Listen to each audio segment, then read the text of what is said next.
അസ്സലാമു അലൈക്കും. ഫുഡ് കഴിച്ചും ബീച്ചിലും പാർക്കിലുമൊക്കെ ചുറ്റിക്കറങ്ങി അവർ സുറുമിയുടെ വീട്ടിലേക്ക് പോകുമ്പോൾ വൈകുന്നേരം 5 മണിയായിട്ടുണ്ട്. ഹാലമോൾ അവശയായി മാഹിറിൻ്റെ തോളിൽ ചാഞ്ഞു കിടപ്പുണ്ട്. സുറുമി കോളിംഗ് ബെല്ലിൽ വിരലമർത്തി. ലെയ്ലുമ്മയാണ് വാതിൽ തുറന്നത്. മോളെയും മരുമോനെയും കണ്ടതും അവരുടെ മുഖത്തൊരു ചിരി വിടർന്നു. ഇവിടെ എന്താ ഒച്ചപ്പാടൊന്നുമില്ലാത്തേ? ഇവിടെയുള്ളവരൊക്കെ എവിടെ പോയി ഉമ്മ? അത് ചോദിച്ചുകൊണ്ടാണ് സുറുമി അകത്തേക്ക് കയറിയത്. ഒപ്പം മാഹിറിനെയും അവൾ അകത്തേക്ക് ക്ഷണിച്ചു. കല്ലുവിൻ്റെ കുടുംബത്തിലെ ഇന്നൊരു കല്യാണം ഉണ്ടായിരുന്നു. കല്ലും ഷഹീറും മോനും ഉച്ചക്ക് അങ്ങോട്ട് പോയതാ. ഇപ്പോൾ വരുമായിരിക്കും. തുമ്പി അകത്തുണ്ട്. അത് പറഞ്ഞു തീരും മുമ്പേ പുറത്തെ സംസാരം കേട്ട് തുമ്പി ഹാളിലേക്ക് വന്നിരുന്നു. ആരൊക്കെ ഇതേ? മുത്തുമോളെ, നീ എന്താടി പെണ്ണെ വാടിയ പൂ പോലെ കിടക്കുന്നേ? വന്നേ, മേമയൊന്ന് എടുക്കട്ടെ. തുമ്പി മാഹിറിൻ്റെ കയ്യിൽ നിന്നും കുഞ്ഞിനെ വാങ്ങിച്ചു. അപ്പോഴേക്കും ചുമച്ചുകൊണ്ട് സുറുമിയുടെ ഉപ്പയും മുറിയിൽ നിന്ന് പതിയെ ഇറങ്ങി വന്നു. ഇപ്പോൾ എങ്ങനെയുണ്ട് ഉപ്പ? സുറുമി ഉപ്പാൻ്റെ കൈ പിടിച്ചു കൊണ്ടുവന്ന് കസേരയിലേക്ക് ഇരുത്തി. ചെറിയ സമാധാനമൊക്കെ ഉണ്ട് മോളെ.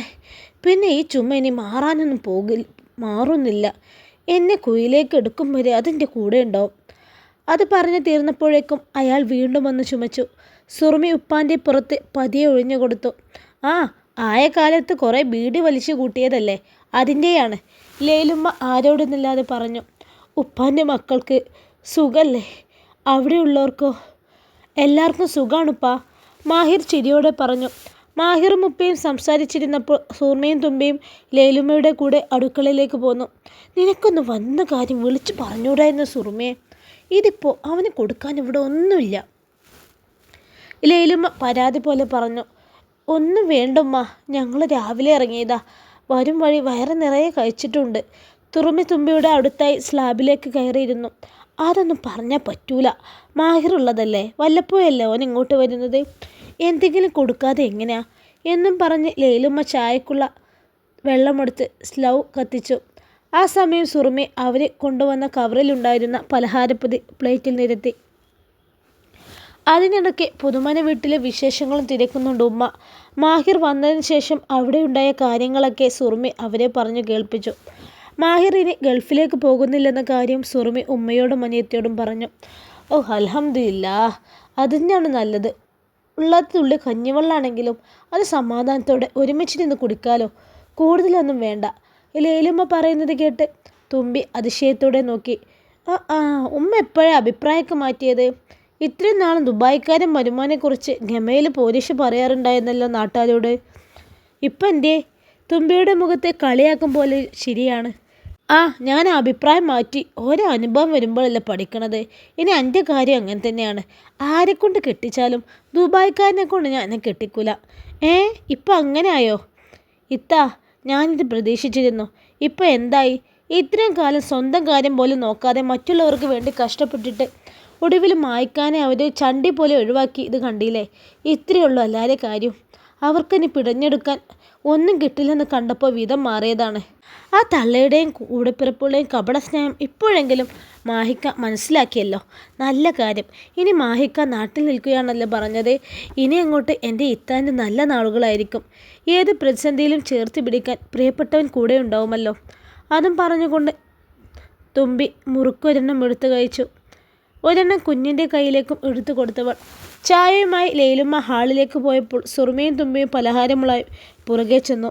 എല്ലാവരും ഒരുമിച്ച് ചായ കുടിച്ച് ഓരോ വിശേഷങ്ങൾ പറഞ്ഞിരിക്കുമ്പോഴാണ് കല്യാണത്തിന് പോയവർ തിരികെ എത്തുന്നത്. പ്രതീക്ഷിക്കാതെ സുറുമയെയും മാഹിറിനെയും അവിടെ കണ്ട ഷഹീറിൻ്റെ മുഖത്ത് നിറഞ്ഞൊരു ചിരിയുണ്ടായി. അളിയാ, ഇന്ന് വിരുന്നുകാരൊക്കെ ഉണ്ട് കേട്ടോ, മാഹിർ ഷഹീറിനെ കണ്ടതും പറഞ്ഞു.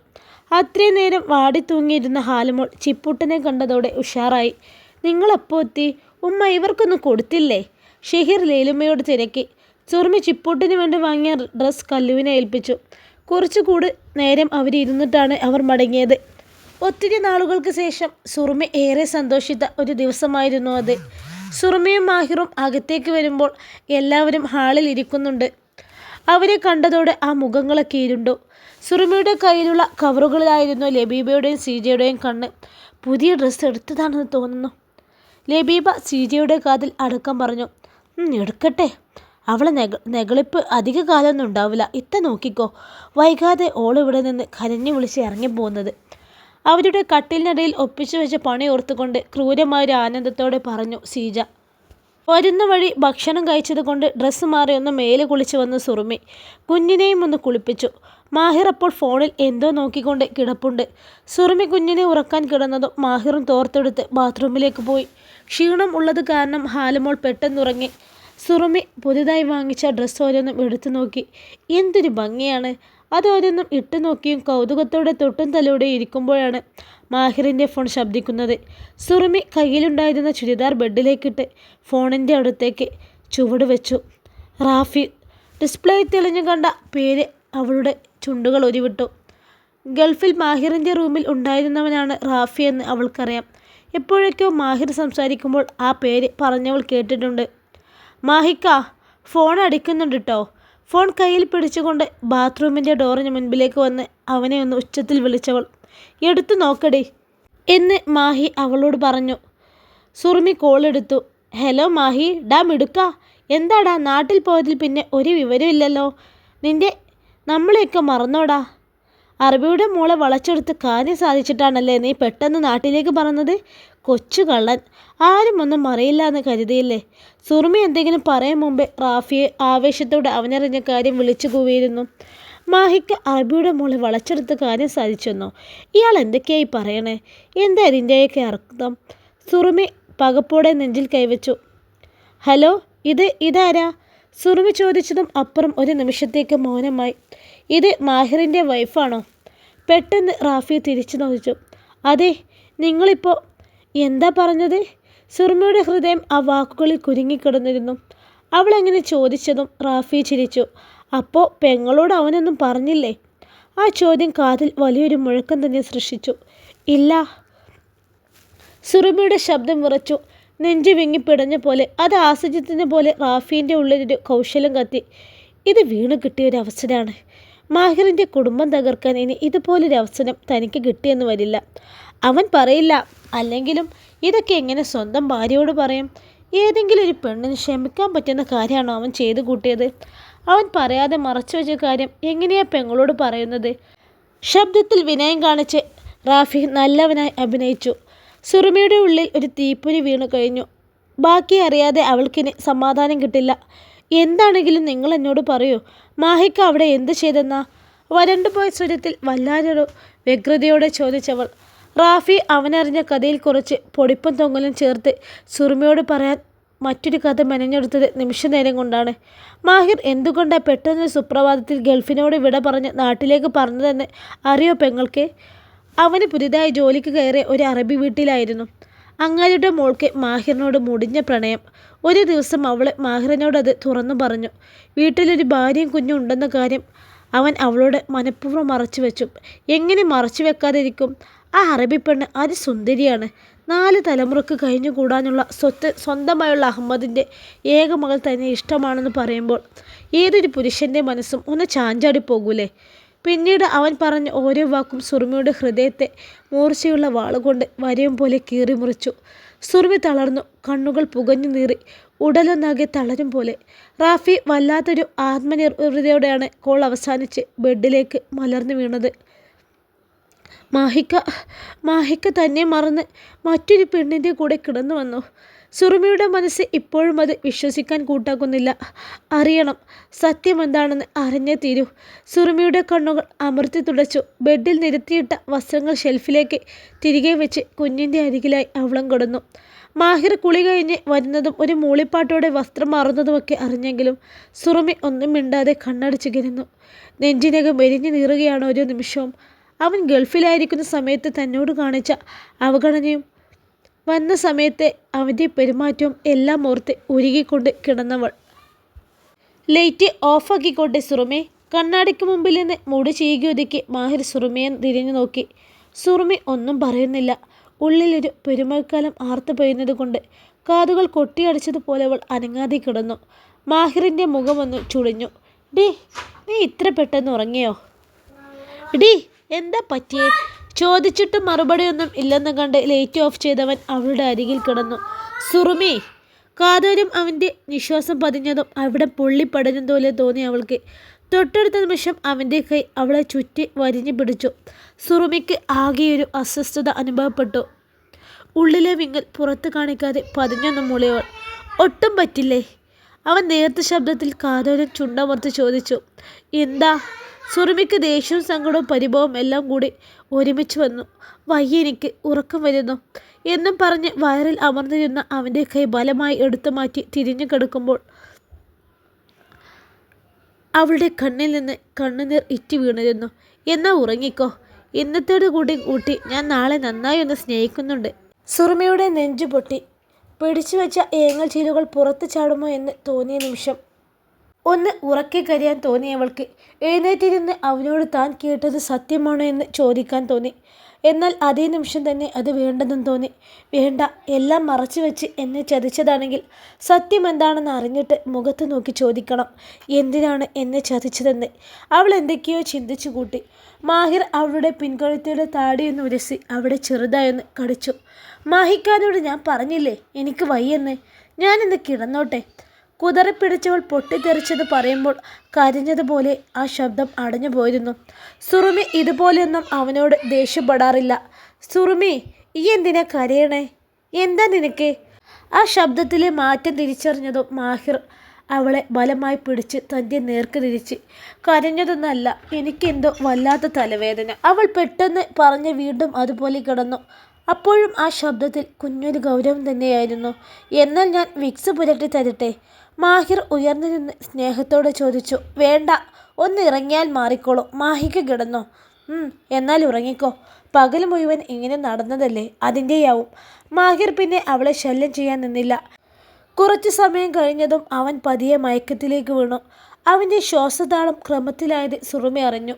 സുറുമിക്ക് മാത്രം ഉറക്കം വരുന്നില്ല. വല്ലാത്തൊരു സങ്കടം തൊണ്ടയെ ഞെരിക്കുന്നുണ്ട്. അവൾ പതിയെ എഴുന്നേറ്റിരുന്നു. സത്യമാണോ മായ്ക്ക? നിങ്ങളെന്നെ മറന്നതുകൊണ്ടാണോ അന്ന് അവഗണനയുടെ കൂർത്ത മുള്ളുകൊണ്ടെന്നെ നോവിച്ചത്? അതുകൊണ്ടായിരുന്നു എന്നെ വിളിക്കാതിരുന്നത്? ആയിരുന്നെങ്കിൽ പറഞ്ഞൂടായിരുന്നോ എന്നോട്? തൻ്റെ ഭർത്താവിൻ്റെ കൂടെ മറ്റൊരു പെണ്ണിനെ സങ്കല്പിച്ച് നോക്കുമ്പോൾ പോലും നെഞ്ചിടിഞ്ഞു പോകുന്നുണ്ട്. എന്തിനായിരുന്നു എന്നെ? ബാത്റൂമിനകത്ത് അകത്തേക്ക് കയറി ടാപ്പ് തുറന്നിട്ടവൾ പൊട്ടി കരഞ്ഞു. എന്താണ് ആൾക്കിവിടെ സംഭവിച്ചതെന്നറിയാൻ വേറെന്താണ് വഴി? മാഹിക്കയുടെ മറ്റേതെങ്കിലും ഒരു സുഹൃത്തിനെ വിളിച്ചു നോക്കിയാലോ?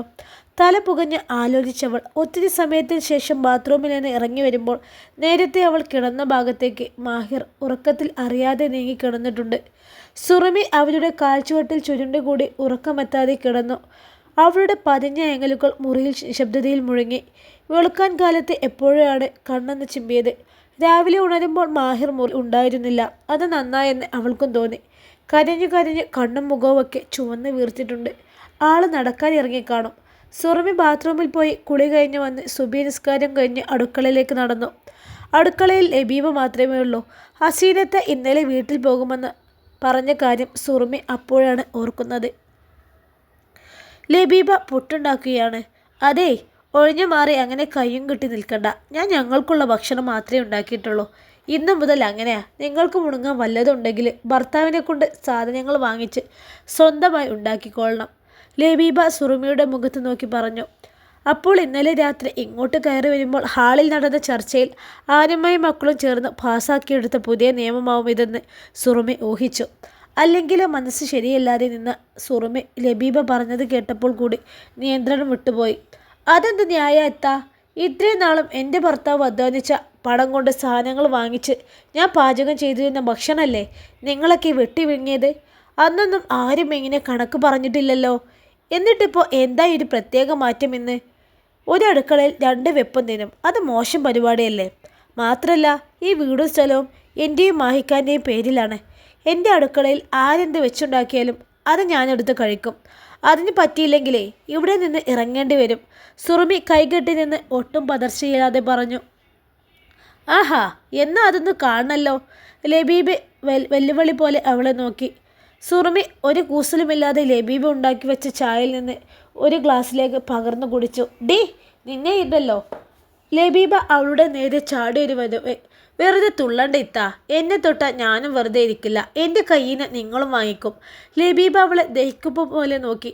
എന്തോ പഴയതുപോലെയല്ല. അവൾക്ക് ശൗര്യം കുറച്ചൊന്നുമല്ല കൂടിയത്. ഇനിയും വഴക്ക് കൂടിയാൽ അവൾ പറഞ്ഞതുപോലെ ചെയ്തു കളയും. നാണില്ലാത്തവള്, നിന്റെ അഹങ്കാരം ഞാൻ തീർത്തു തരാം. ലബീബ ചാടിത്തുള്ളി അവിടെ നിന്ന് പോയപ്പോൾ സുറുമി ബാക്കിയുണ്ടായിരുന്ന പണികളിലേക്ക് തിരിഞ്ഞു. ഇങ്ങളൊന്ന് കടയിലേക്ക് പോകുന്നില്ലേ മനുഷ്യ? പോത്തുപോലെ കിടന്നിറങ്ങുന്ന സക്കീറിനെ തട്ടി വിളിച്ചു ലബീബ. അതെങ്ങനെയാ? നേരെ പാതിര വരെ ഫോണിൽ കുത്തിക്കൊണ്ടിരിപ്പല്ലേ പണി. ഞാനിന്ന് ഉച്ചയ്ക്ക് ശേഷമേ പോകുന്നുള്ളൂ. നീ രാവിലെ തന്നെ മനുഷ്യനെ ഭ്രാന്തി പിടിപ്പിക്കാതെ പോയ ലബീബ. തൻ്റെ നേരെ കുനിഞ്ഞു വന്നവളെ ഒറ്റ തള്ളു കൊടുത്തുകൊണ്ട് പറഞ്ഞു സക്കീർ. ലബീബ പകച്ചുകൊണ്ട് അവനെ ഒരു നോട്ടം. സക്കീറിൻ്റെ സ്വഭാവം മാറിപ്പോയിരിക്കുന്നു.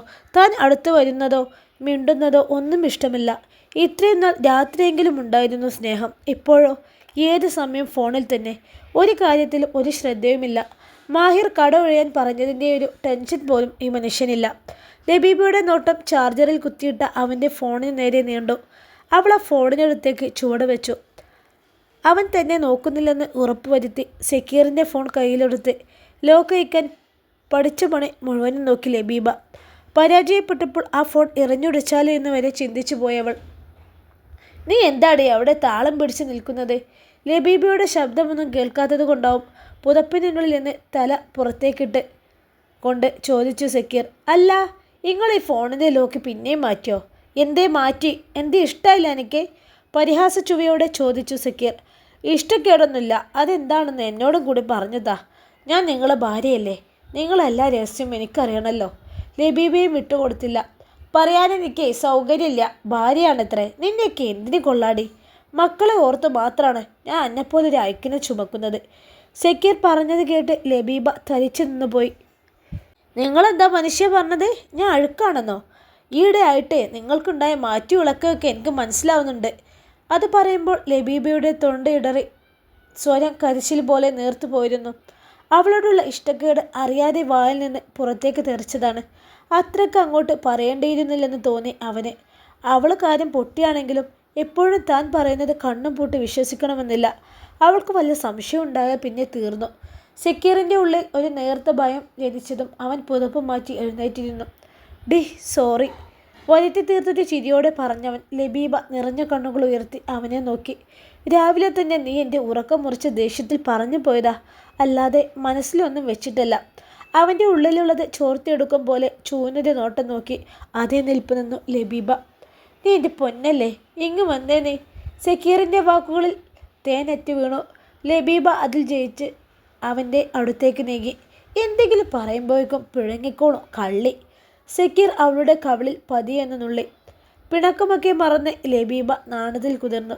നീ പോയി ഇക്കാക്കൊരു ചായ എടുത്തേണ്ടി വന്നേ. സക്കീർ പതിയെ അവളെ ഒഴിവാക്കി വിട്ടു. പിന്നെ ഫോണെടുത്ത് കാമുകിക്കൊരു ഗുഡ് മോർണിംഗ് അയച്ചു. ഉടനെ മെസ്സേജ് സീനായി. അവൻ ചാറ്റ് തുടങ്ങി. ഇന്ന് രാത്രി ഞാൻ ഉറപ്പായും വരുവേ, സക്കീർ ഓർമ്മിപ്പിച്ചു. രാത്രി വീട്ടിൽ കയറിയില്ലെങ്കിൽ വൈഫിന് ഡൗട്ട് എടുക്കൂലേ? ഫെബിനെ ചോദിച്ചു. ഏയ്, അതൊരു പൊട്ടിക്കളിയാണ്. ഞാൻ എന്ത് പറഞ്ഞാലും കണ്ണും പൂട്ടി വിശ്വസിച്ചോളും. അവളോട് ഞാൻ എന്തെങ്കിലും കള്ളം പറഞ്ഞോളാം. എങ്കിലും ഇങ്ങോട്ട് പോരെ, ഞാൻ കാത്തിരിക്കാം. ഇൻഷാ അല്ലാ. ഈ കഥയുടെ ബാക്കി ഭാഗവുമായി നാളെ കാണാം. അസ്സലാമു അലൈക്കും. എല്ലാവരും ലൈക്കും കമൻറ്റൊക്കെ ചെയ്യണേ.